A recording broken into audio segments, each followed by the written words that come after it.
Praise the lord. మన ప్రభువైన యేసుక్రీస్తు నామమున మీకు అందరికీ వందనాలు, శుభాలు. ఈ దినానికి ఏర్పాటు చేయబడినటువంటి వాగ్దానము యోబు గ్రంథము 23వ అధ్యాయము 10 వచనం. శోధన. భూమి మీద ఉన్నటువంటి ప్రతి ఒక్కరూ అనుభవించేది అనేక రకరకాలైనటువంటి శోధనలు. అయితే ఈ శోధనలో మనం తెలుసుకోవాల్సిన విషయం ఏమిటనగా, పరిశుద్ధ గ్రంథం తెలియజేస్తుంది, శోధన సహించిన వాడు ఎవడంటే ధన్యుడు అంటాడు.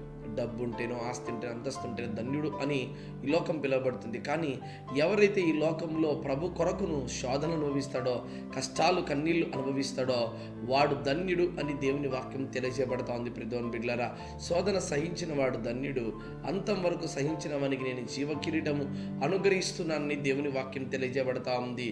ఇదిగో యోబు గారి జీవితంలో చూడగలిగితే ఒకటా రెండా ఎన్నో శోధనలండి. ఆస్తి అనేటువంటి శోధన అది వెళ్ళిపోయింది. ఇదిగో దిగంబరిగా నిలబడిపోయాడు. ఆయన స్థితి ఏమీ లేని స్థితి.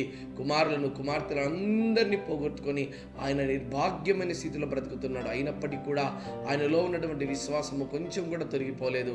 ఆయనలో ఉన్నటువంటి భక్తి జీవితం కొంచెం కూడా పక్కన పెట్టలేదు. ఎందుకంటే నా దేవుడు నా స్థితిని మార్చగలిగిన వాడు. యోబు గారు నమ్మారు. ప్రియమైన బిడ్డలారా, ఈరోజు వింటున్నటువంటి నీవు కూడా శోధనకు నిలబడితే నువ్వు ధన్యుడవు. శోధన నిలిచిన వారందరికీ దేవుడు జీవ కిరీటం అనుగ్రహిస్తా అంటున్నాడు కదా.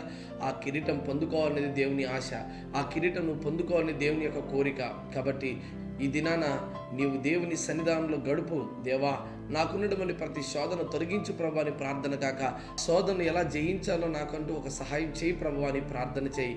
దేవుడు తప్పకుండా సహాయం చేస్తాడు. కనుక ఈరోజు నీవు శోధనలకు నిలబడి జయించగలిగిన వాడిగా ఉంటే నీవు ధన్యుడవు.